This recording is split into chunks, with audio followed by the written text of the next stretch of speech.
السلام علیکم ورحمۃ اللہ وبرکاتہ۔ اعوذ باللہ من الشیطان الرجیم، بسم اللہ الرحمن الرحیم۔ الحمد للہ رب العالمین والصلاة والسلام علی سید الانبیاء والمرسلین محمد وعلی آلہ وصحبہ اجمعین، اما بعد۔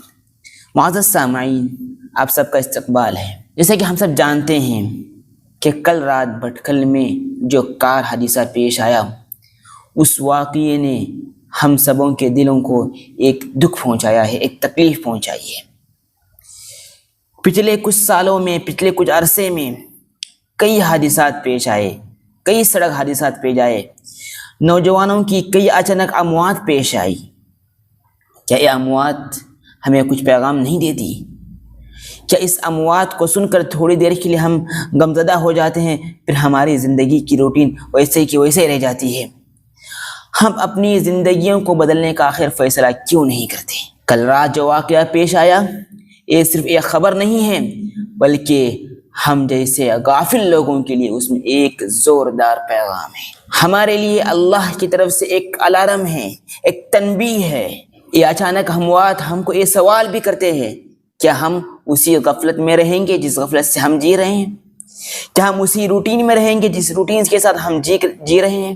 آپس میں دشمنیوں کو بڑھاوا دینا، اللہ کی نافرمانی کو، گناہوں کو معمولی سمجھنا، دوسروں کے عیوب پر نظر ڈالنا، دو بھائیوں کو آپس میں لڑانا، دوستوں کو آپس میں لڑانا، جن لوگوں کے درمیان تعلقات اچھے ہیں ان لوگوں کے درمیان تعلقات کو خراب کرنے کی کوشش کرنا، یہی تو ہماری روٹین ہے۔ کیا ہماری آنکھیں کھلی نہیں ہیں؟ کیا یہ اچانک اموات ہم دیکھ نہیں رہے ہیں؟ یاد رکھو، موت نہ جگہ دیکھتی ہے، نہ عمر دیکھتی ہے، نہ کہاں جا رہا ہے دیکھتی ہے، نہ کیا کر رہا ہے دیکھتی ہے، جب آنا ہے آ کر رہتی ہے۔ کل دو نوجوان جو ہنستے کھیلتے گھروں سے نکلے تھے، ابھی ان کے مستقبل کے بارے میں ان کے والدین نے بہت سے پلان کیے ہوں گے، بہت سی چیزیں سوچ کر رکھی ہوگی، بہت سی چیزیں محفوظ کی ہوگی۔ ان کو کیا پتا تھا کہ وہ ہنستے کھیلتے جو گھر سے نکلے تھے کہ وہ تمہاری ان کی لاشیں گھر میں لوٹیں گی؟ کس کو معلوم تھا؟ اللہ حفاظت فرمائے کہ موت نے یہ دیکھا کہ ابھی رستے میں گھر پہنچنے دو، صحیح سلامت گھر پہنچنے دو، والدین سے دو باتیں کرنے دو، والدین کو الوداع کہنے دو۔ کیا موت اس کا موقع دیتی ہے؟ ذرا سوچو، ہر آدمی اپنے بارے میں سوچے، ہر انسان اپنے بارے میں سوچے۔ یاد رکھو، یہ کھلی بات ہے، موت جب آنا ہے، جس جگہ پر آنا ہے، جیسے آنا ہے آ کر رہے گی، مگر اپنی صحت کی، اپنے وقت کی، اپنی زندگی کی قدر کرنا اور اس کو صحیح استعمال میں لانا اور اس کی حفاظت کرنا، یہ ہماری ذمہ داری ہے۔ احتیاط کرنا ہمارا کام ہے، مگر موت جس حالت میں آنی ہے، جب آنی ہے آ کر رہے گی۔ یہ اچانک اموات ہم سے سوال کرتی ہے کہ انسانوں، تم کس چیز کے دھوکے میں پڑے ہوئے ہو؟ تم کس چیز پر غرور کرتے ہو؟ اس مالداری پر غرور کرتے ہو جو مال تم کو ناکام آئے گا آخرت میں؟ اس عہدہ اور منصب پر فخر کرتے ہو جو منصب اور جو عہدہ تمہیں موت کے بعد کام نہیں آئے گا؟ تم ان چیزوں پر فخر اور غرور کرتے ہو جو چیزیں یہاں پر رہ کر جانی ہے، اور جن چیزوں کی فکر کرنی ہے، اعمال صالحہ کی، اللہ کی طرف لوٹنے کی، ان چیزوں کی ہمیں فکر ہی نہیں ہے۔ قرآن نے اپنی ایک آیت کے ذریعے ہمیں جھنجھوڑ دیا ہے۔ اللہ فرماتے ہیں، اعوذ باللہ من الشیطان الرجیم، اینما تکونوا یدرککم الموت۔